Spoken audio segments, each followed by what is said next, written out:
think you're in charge of your mind. Think again. Take a look at this spinning spiral. Just focus on the center and let it work its magic. Keep looking. And don't worry, we're not trying to hypnotize you. That should be enough. Okay, now try staring at the back of your hand. Or look at this image on the screen. Amazingly, what you should be seeing is the hand's skin moving before your very eyes. And it's all because your brain is the one that's really in charge, and you are just a passenger along for the ride. Ever wondered how to make someone fall over without even touching them? Or how to make a pro footballer forget how to kick a ball? Or how to get drunk without touching a drop of alcohol? If there's a slot between drunk and tipsy, I'd be in it.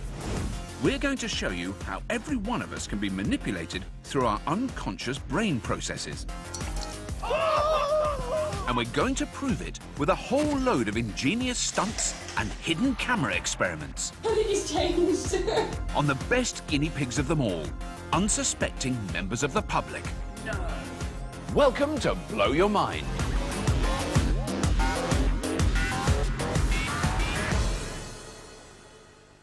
That spiral thing, weird, huh? But it's not only visual tricks that your mind plays on you. In fact, it's possible to consider the brain like a big factory, and your conscious mind is like the person who thinks they're in charge. You're making the big, important strategic decisions, like what to have for lunch. But slaving away beneath you is an army of neural processes, all handling information and making automatic decisions of their own. Most of the time, they're just quietly getting on with their jobs, processing things like sound, vision, and touch, usually without the boss being aware of all the detail. But if the senses pick up something out of the ordinary, like imminent danger, the boss needs to know about it.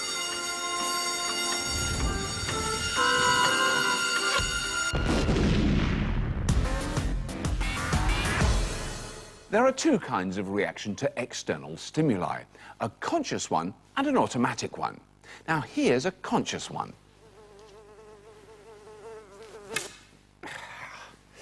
But this isn't the only reaction system we have. What if you accidentally touch something really hot? Oh.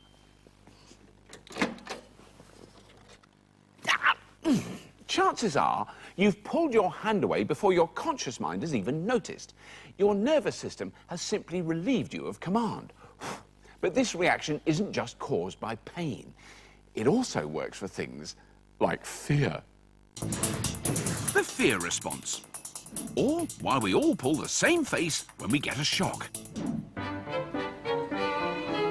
This local restaurant is offering customers a great new promotion.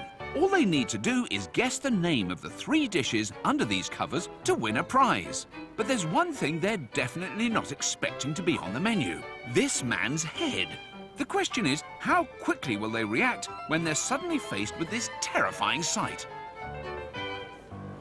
What we're doing is we're doing a competition today, and if you get all the answers correct, then you could win a meal for 2. So lift up the lid. The first 2 dishes hold no surprises. Shepherd's pie. Shepherd's pie, exactly. But the third one... And then you see... As soon as they're faced with something unexpected, an unconscious fear response kicks in. The reaction is almost instantaneous. Usain Bolt can react to a starting pistol in as little as 0.165 seconds. But our automatic reaction time can be as fast as 0.05 seconds. That's 3 times quicker than the fastest man on the planet. And it happens before we even realize what's making us jump. You're not expecting that. So it's kind of a shock to the system, so it's an immediate reaction. Within a few milliseconds, I was just like, phew, it just scared me, so I didn't realize what happened. Fear is one of the quickest, most automatic responses we have, and the reaction is something we can't control. What's going on? The speed of our reaction to external stimuli depends on how far the information has to travel and how much processing has to go on. If we feel a pain in our foot, the signal has to go all the way up our body before we realise we should probably move it. Visual fear cues take a much shorter route. When we see something that makes us jump, the nerve signal makes the short journey from our eye to the amygdala. It helps orchestrate an arsenal of automatic responses, including increased adrenaline to speed our movement. Our liver starts burning glucose for increased energy. And most importantly, our muscles are told to get us out of the way, sharpish, all without bothering our conscious brain. If we thought about it, it would slow our reactions down, by which time it might be too late. But it's not just about what's happening on the inside. A sudden shock triggers a range of survival responses on the outside too, which become visible in extreme slow motion. The classic fright reactions we all recognise have a purpose. Our eyes widen to let in more visual information. Our mouths open to take in more oxygen. Our hands move out in front of us for protection. And we either stand firm, ready to face the threat, like this lady, or we prepare to run away, like this man. And these reactions are universal. So, whether you're doing this or this, you may sometimes look silly, but those super speed reactions are your brain's way of keeping you out of trouble. Thank goodness for that. So next time you jump out on someone and they do this face, you can make them feel much better by telling them it's an automatic response. Have you ever been sitting on a train ready to leave the station? You think you've set off, but seconds later you realise it's actually the carriage next to you that's moving. Your brain got it wrong and gave you bad information. And the reason why it did that is called optic flow. Or in our case, how to make someone fall over without touching them. Optic flow is the stream of visual information we experience as we move through the world. When you travel forwards, distant objects in front of you hardly seem to move at all. However, as you approach them, they seem to speed up and then whiz past in peripheral vision, creating a visual flow. The same applies when you're walking. Your brain assumes that the world is stable, so when you experience optic flow, your brain also assumes you must be moving, and it automatically corrects your posture and balance. Otherwise, you'd fall over. So can we make someone drop a tray of drinks by messing with their mind? This is the Blow Your Mind photographic studio. Our actor is playing the role of photographer. He's pretending to take some test shots of a new brand of upmarket sparkling water. And he's lined up a series of unwitting models to help him out. Oh, here's one now. If we imagine that we are at the most exclusive hotel ever, and you are the beautiful waitress who is delivering this fantastic product to a table of megastars, don't worry, you won't drop it, I'm sure. That's great. And then find that spot on the wall and lose yourself in the scene. He's about to take the picture. She's all set. And look to the wall, look into the wall. And for no apparent Imagine reason, the amazing scene. she drops it. But she's not being clumsy, because our photographer's studio is not all it appears to be.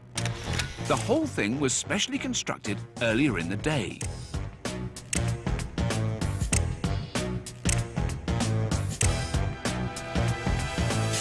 This is a room that can move. The walls are mounted on wheels, so they can be pushed backwards and forwards at will.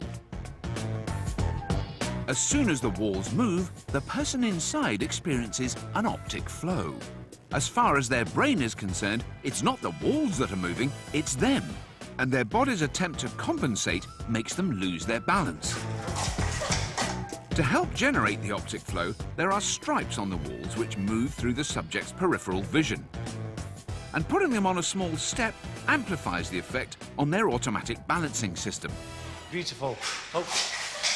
And it wasn't just once. So there's lots of light and life in your eyes. Every time we move the room, our unsuspecting model loses her balance. Don't worry, third time lucky. And she's not the only one. The other models stand steady. The walls move. Oh, and they've spilt the water. I'm going to do a wide shot now. Again. And again. Cue the walls. Really no, that's... And the tray goes down. Don't worry. And, depending on which direction the walls are moved, the optic flow tips them forwards or backwards. And some of them even report it's the floor that moved. Surely that's impossible. I kind of like looked down at the end and I think the floor was moving and I think they were moving me closer to the camera. After a while I was like, actually no, I'm pretty sure the floor's moving, but I didn't want to like ask and say why it's like the floor moving in here. I'd love to say we're the first people to try this experiment, but that would be a massive lie. The optic flow room was first designed in 1972 by Professors Lee and Lishman of Edinburgh University. As well as being able to grow truly magnificent beards, they built a moving room that we've based ours on. I'm moving forwards and backwards. Not content with making students lose their balance, they tried it out on some other test subjects. The infant in this experiment has only been walking for a month. Well, it was the 1970s. Things were different then. So far, we've shown you why your brain makes you pull this scared face and how to make someone drop a tray of drinks without touching them. And there's plenty more mind-blowing brain stunts to come. When it comes to pain, most of us are familiar with the placebo effect. This pill is real aspirin. This pill is just sugar. If someone gives you the sugar pill and you think it's the real aspirin, your headache will often go away just the same. The expectation that something is going to have an effect is enough to physically produce the effect itself. At least, that's the theory. The placebo effect. Can you get people drunk without alcohol? Welcome to our placebo bar. These students have been invited along for what they think is a free drink or 10. They've been told that we're investigating the effects of alcohol consumption on confidence and have agreed to spend a couple of pleasant hours drinking, playing games, and generally being students. All in controlled circumstances and under the watchful eyes of our researchers. And more importantly, we'll be keeping track of how much each person drinks. The good news for you all, I'm sure, tonight is that we have got some free drinks for you. What they don't know is that we've replaced all the alcohol in their drinks with non-alcoholic alternatives. So tonight, they'll be drinking nothing more stimulating than tonic water and alcohol-free beer. You can see there's some bottles of beer here. We've also got some spirits there. And it's time to have your first free drink. Yay. So our students get stuck into the free bar, thinking this is all a test to see how alcohol affects their confidence. Well, they all seem pretty confident when it comes to drinking. As the minutes roll by, the drink tally mounts up. With an average of 4 drinks each, we've asked them to rate their drunkenness out of 10, 1 being sober, 10 being legless. Bearing in mind they've drunk absolutely no alcohol, it should be 0. I don't remember how many drinks I had, and I'm probably like 5. But he hasn't had a drop. I feel probably about 5 or 6 out of 10. And she hasn't even had a sniff of booze. On a level of 1 to 10, I say a 6. 6. Let's go 6. 6 is a good number. Blimey, either she sneaked in a hip flask or her brain is telling her that she's getting tiddly. There's no good way to say that you're a lightweight, is there? Really? No. It seems that because they think the booze is real, the placebo effect is tricking their brains into reporting the first signs of drunkenness. But after another 60 minutes drinking, will they be under the table or will they realise it's all just make-believe? We'll come back later in the show to find out. How clearly do you think you see the world around you? Pretty clear, right? Well, what if I told you the only thing you really see in high definition is a small spot in the centre of your vision, about as big as your thumbnail at arm's length?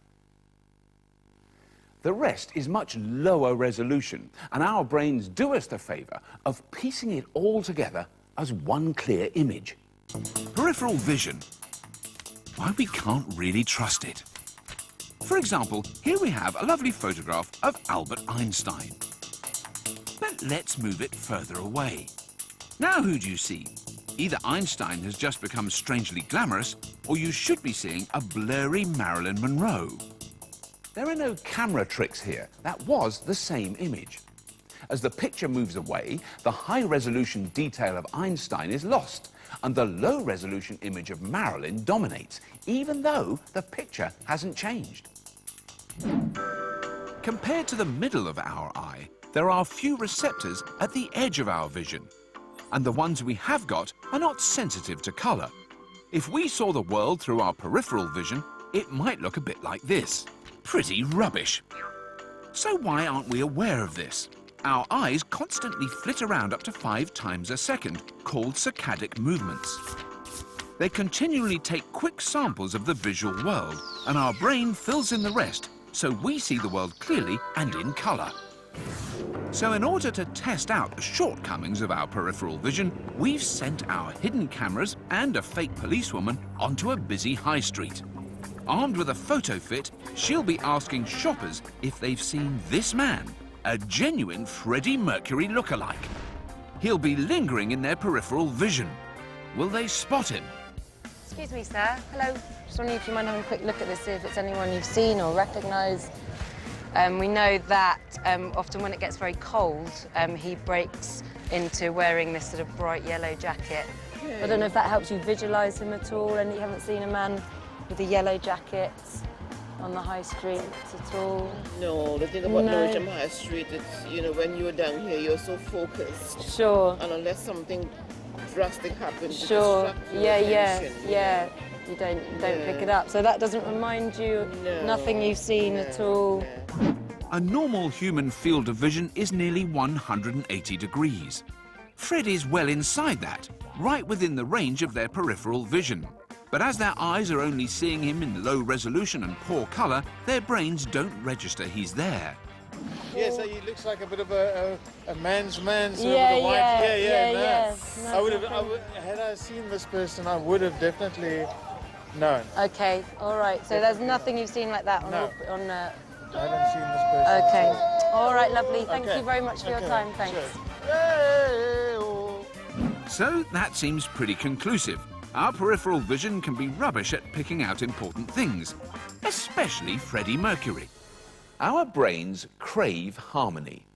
They like to assume the world is a logical, rational and stable place, even when it may not be. Take me relaxing in this armchair. Your brain is more than comfortable processing this situation. It's all very harmonious. Still feeling comfortable? I am now disrupting your brain's harmonized view of what it would usually expect a face to be like. Hard to look at, isn't it? And relax, we're back to normal. But this craving for harmony means our brains can be tricked into generating harmony when it's not there. And to investigate this mind trickery further, we decided to embark on some market research. Choice blindness. Why your brain sometimes refuses to spot the difference. Today, some unsuspecting members of the public have been asked to come along to our market research room to give their opinions on an ad campaign for a new brand of chocolate. Our actor will be running the session. But of course, they're not here to talk about chocolate. In reality, they're part of an experiment. And it's all about how our brains can automatically overlook things that a part of us knows is wrong. Our actor asked them to give their opinion on a face for the brand. Our client's going to be running a big print campaign. They're looking for a woman to front this, someone who you might just see on the street, you know, okay? Yeah. So you've got A and B there. Which one there would you go for? Personally? Yeah. A. He's chosen girl A. But instead of showing him his original choice, we're going to swap it for the one he rejected. Will he spot the difference? Why did you particularly choose her? I don't know if this is anything to it, but also red puffy cheeks, I don't know. You like the puffy cheeks? Yeah. It's a totally different face to the one he originally picked. But remarkably, he's still gone on to justify his selection. And they're not just going along with it to be polite. A or B there? A. A. Yeah. Their brains are making them ignore the mistake and carry on as if nothing has happened. What is it about A that you've decided to go for there? She looks like any other person you would just see off the street. This effect was first demonstrated by psychologists in Sweden in 2005. It would seem that having made a choice, our brain then provides a plausible explanation after the switch to make sense of the situation. I don't know, she looked a bit more youthful than the other one. Otherwise, we would be faced with a contradiction that our brains try to avoid. B. She was younger. The original experiment used photographs, but it hasn't been tried with real live human beings. Until now. We've got a selection of extras ready to be the face of our new chocolate. All different heights and different looks. Our member of the public will be able to see them through the two-way mirror at the end of the room. Our client, they're going to be rolling out a big TV ad campaign. Yep. Now, what I've done is behind this window here, Yep. we've got 4 actors. And I want you to take a look. They're numbered 1 to 4. Okay. And I want you to just take a quick look and just your instant response, which one of those is your favourite. Okay. Okay, so if we can have the lights on, please, guys. Okay, there we go. 1 to 4. Just your instant response there. Number 4. Number 4, okay. He's chosen this man, but we're going to switch him for this guy. Time for a quick change. So, can we have another look at number 4? Will he notice the swap? What is it about number 4 that made you choose? I don't know, he just seems pretty laid back. Yeah? No, he hasn't. And just like before, he still goes on to justify his decision afterward, even though it's a totally different person. Honestly, the first thing that would be pretty relaxed and similar to myself, so. Okay. Maybe it's easy to make a mistake confusing 2 faces you've just seen. How about if we introduce someone completely new, and for good measure, he's got different coloured hair from all the others? Okay, so which one of these 4 men would you prefer? Very last one to your right. Number 4. Number 4. Okay, if we can have another look. What was it about number 4 that made you pick him? It's got like a quite a pleasant demeanour about him. He looks kind of smooth looking. Yeah. Choice blindness still seems to work even if the switch is someone who's physically very different. The effect is strong, but not for everyone. In the original experiment, it worked for about 75% of test subjects. And in our experiment, we found approximately the same success rate. Okay, we have number 2. It's a different guy, isn't it? That should be number 2. Oh, it was the guy that was stood second from along with the head. That's not the same guy, is it? For these people, their brains have spotted the contradiction and realised a switch has occurred. He doesn't even look like him now. I think he's changed. But these people are in a minority. Most subjects don't spot the switch and act as if the new face was their original choice all along. But will it still work if the man we swap in is 20 years older than the others and with grey hair? Okay, I just need your rapid response to this. Instinctively, which one do you prefer there? We've got 1, 2, 3, 4. The one number 3. Number 3. Okay, you can see him fronting a television campaign for fruit flavoured chocolate, yeah? Yeah. It's the biggest switch yet. Well, let's have a look at number 3 again. Can I ask why you chose number 3? He looks serious enough to do the advertising. He's serious enough to do it. If there's one word to describe him, just one word, what would it be? Proactive. Proactive. He does indeed look proactive, but he's not the same man. We've been showing you how your brain is the one that's calling all the shots. So far, we've seen how your peripheral vision sometimes misses important stuff. How the placebo effect has started getting these students drunk on non-alcoholic beer. Come and meet my sensory homunculus.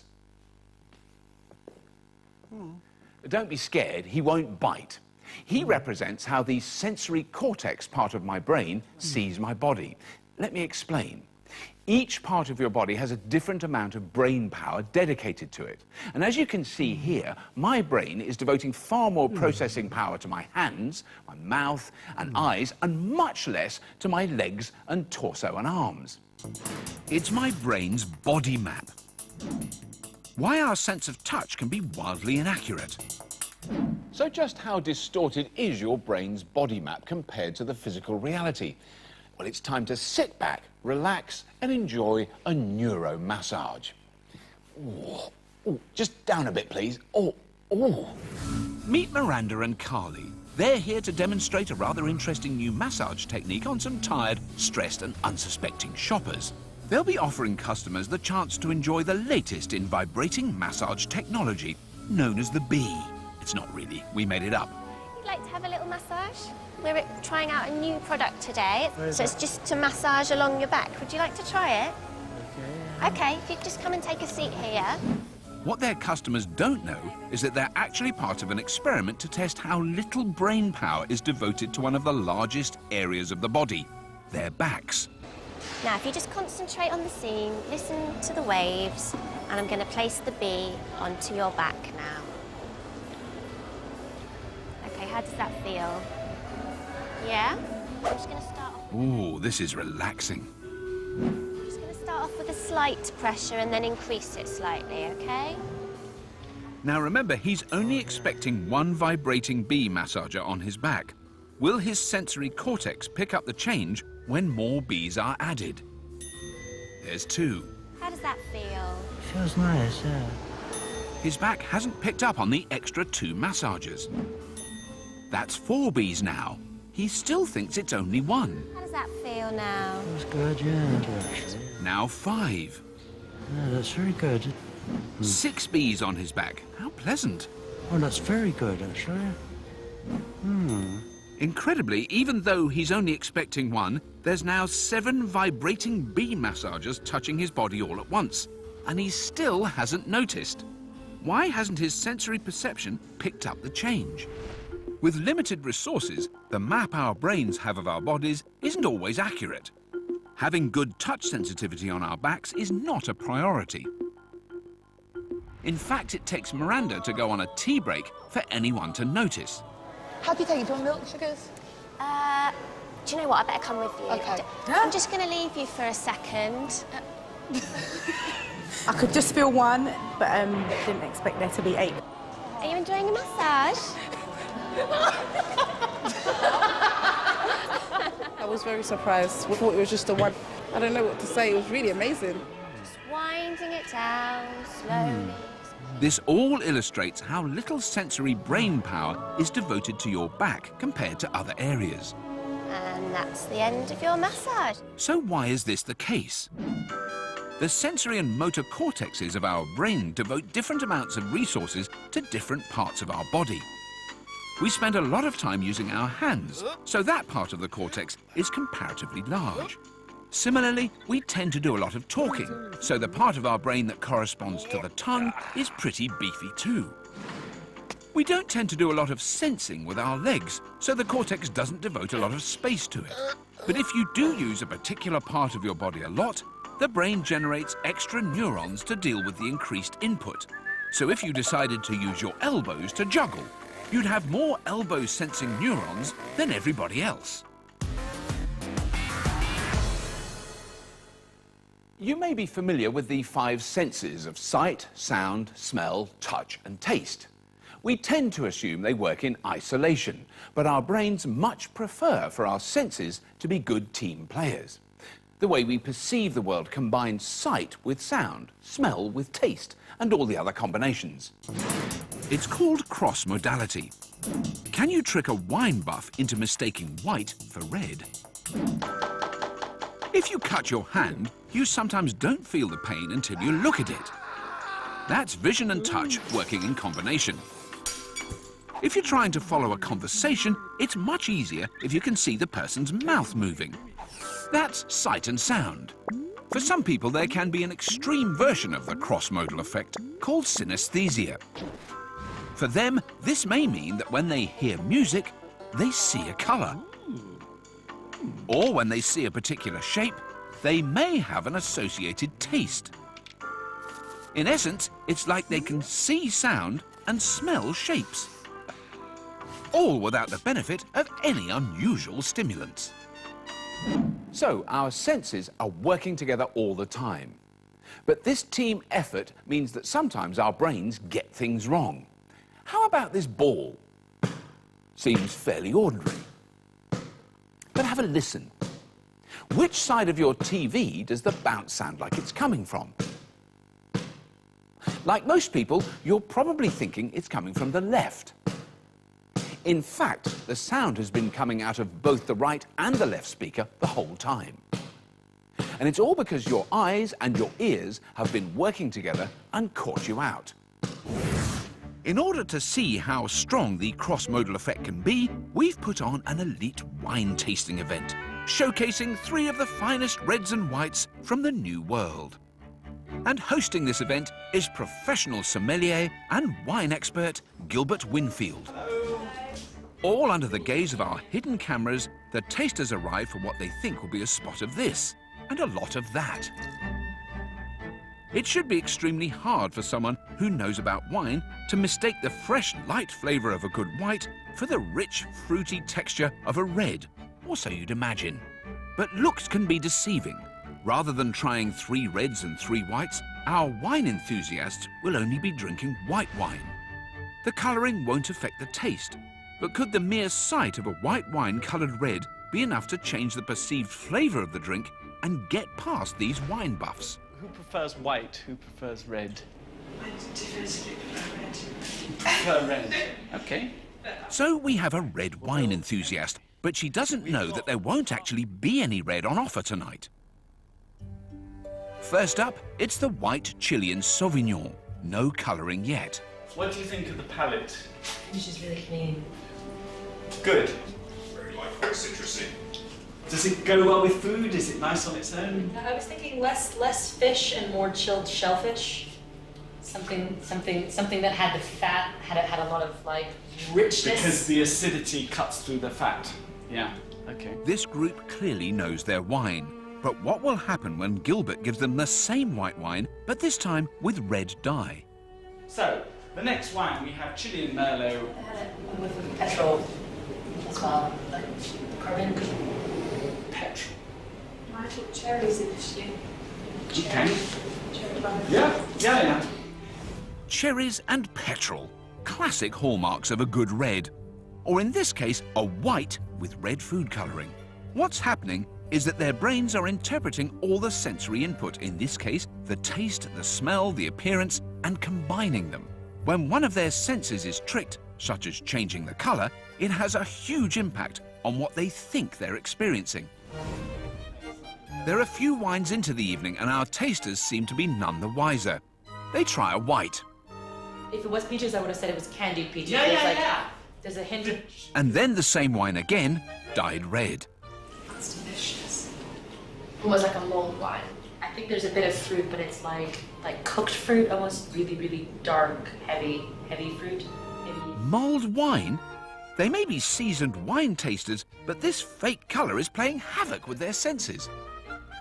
Time for Gilbert to put the group straight and tell them it's all been a ruse. Or should that be rouge? You've had 3 wines this afternoon. Not 6.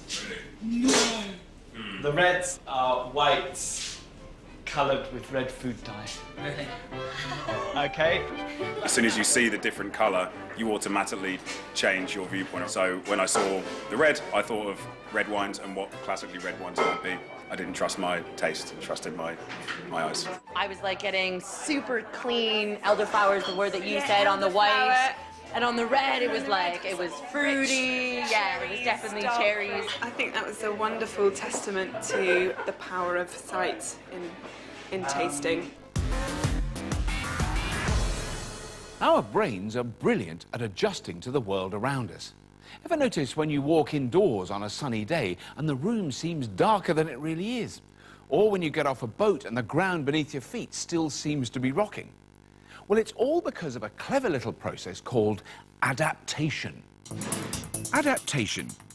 Can you make a professional footballer forget how to kick a ball? Imagine if you could suddenly feel everything in full, unfiltered high definition. Your clothes on your body, the shoes on your feet, every single thing you can touch, smell, see, 24 hours a day with no let-up. Pretty soon, your conscious mind would become overloaded, hand in its resignation notice, and take a holiday. To stop you going entirely mad with overstimulation, neural networks sometimes give up reporting upstairs. If one raindrop falls on your head, the "it's wet" neurons fire to let you know. A couple more drops and they fire again. But once it starts raining heavily, they don't bother keeping up and stop firing. After a while, the default setting is wet. They're basically saying, look, all you need to know is it's raining. I'm having a rest. I'll call you if anything changes. But just how far can you push your brain's ability to adapt? This sporty street entertainer is looking for members of the public to take on some simple challenges. But there's a catch. They'll have to do everything wearing these distortion goggles. These nifty pieces of eyewear are fitted with lenses messing up their depth perception, making the world look less like this and more like this. But what these unsuspecting members of the public don't know is that this challenge is not just about making them look silly. It's actually an experiment to find out how quickly their brains can adapt. It's like drinking a bottle of whiskey. Because they can't tell how far away things are, even a simple task becomes almost impossible. It's time for distortion football. At first, the change in visual perception seems to be badly affecting their footballing skills. 2 balls. There are 2, right, well, there you go, it's 2 aside. It also appears to be affecting this man's ability to follow the rules. No, stop jumping! But amazingly, after just a few minutes wearing the goggles, adaptation starts kicking in. 5 minutes ago, they were playing like complete idiots. Now they're playing like this. Oh, he's trying tricks now and everything. They won't be winning any trophies, but our players are exhibiting an unconscious recalibration to how they perceive the world. Ronaldo!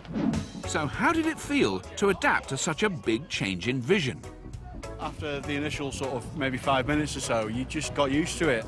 It's on the wall! When we play the football game, I feel dizzy. I think I adjust like it was my normal vision.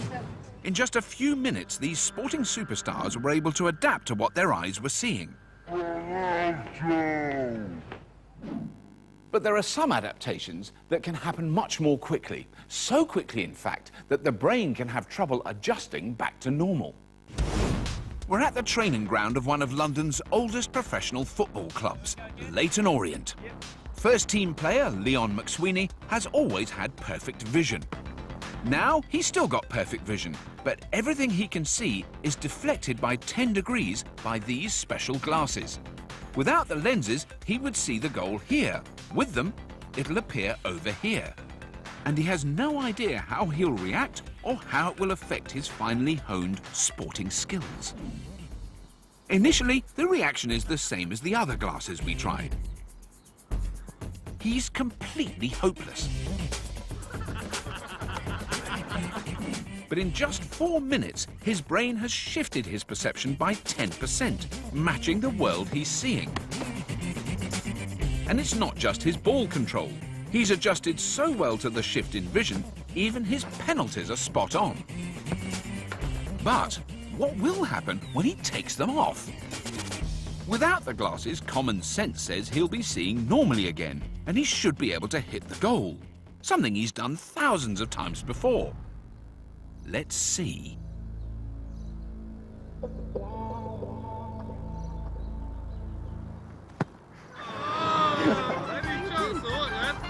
His brain has become so attuned to the new information, it's reluctant to swing back the other way. It's still seeing the world as if he's wearing the glasses. And there's nothing his conscious brain can do about it. Don't worry about his football career. His vision will go back to normal. eventually.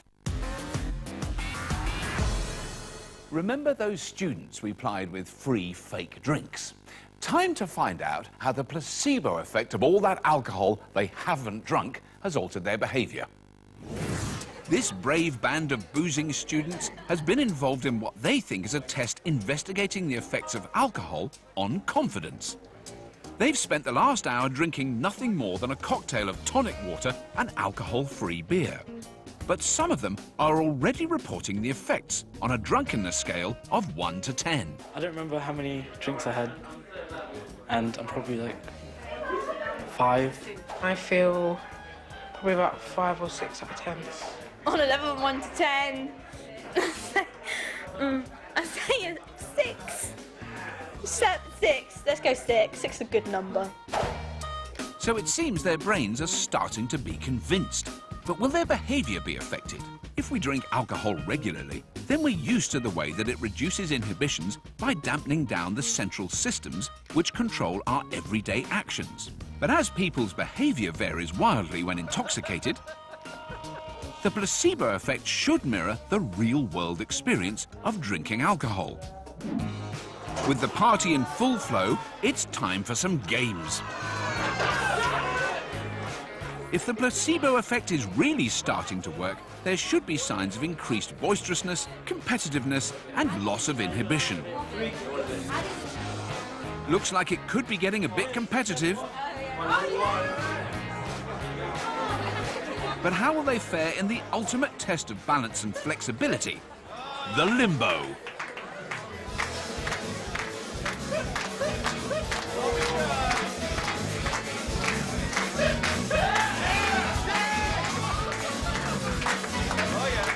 Oh dear. Daisy here seems to be really under the influence of her brain. 2, 1. When they arrived, we asked the students to take some photos in our booth. 2 hours in and having consumed an average of 8.5 non-alcoholic drinks, it's time for another photo shoot. A perfect opportunity to see if there's been any loss of inhibitions, a sure sign of intoxication. It seems so. But there's one of the group that has been affected more than anyone else. Sorry, I'm really sorry. It's safe to say Daisy seems a little worse for wear. I'm feeling between drunk and tipsy. If there's a slot between drunk and tipsy, I'd be in it. After 2 hours boozing, it's time to reveal the sober truth to the group. It's just their brains telling them they're drunk. Who out of the group would be surprised to know that in the last 2 hours, you have not, any of you, had 1 tiny milliliter of alcohol? Nothing. No way. Oh my God. The beer bottles were filled with non-alcoholic beer. The vodka was water. I feel drunk. I just do. I don't understand why, because I don't know alcohol. But it is in my head. Poor Daisy. She'll probably need a hangover remedy, maybe a placebo one. But how does the extreme reaction to this placebo effect actually work? Every time we experience something new, our brain makes a set of neural connections associated with the experience. There's even a bunch of networks all related to drinking. There's one for the sound, the taste, seeing your drink poured. And there's a network for the effects of alcohol. After a while, they all become associated and get used to hanging out together, a bit like friends at a party. With the other networks operating, the alcohol network also starts working, even though there's no alcohol present. And sometimes it wants to bring along its pals, the networks for competitiveness, loudness, and loss of inhibition. Eventually, all the networks are operating, and people can behave as if they're drunk, even if they're not. So we've seen how automatic brain processes can be tricked into tipping us over, learnt the limitations of peripheral vision, and seen how our unconscious reactions can be faster than Usain Bolt. We think we're in charge, but we're not really. It's our brains who are the real boss. Think safely. 2 teams of London breakers go head-to-head in a bid to make the most profit on spare parts in a brand new season of Strippers Cars for Cash, coming soon to Nat Geo.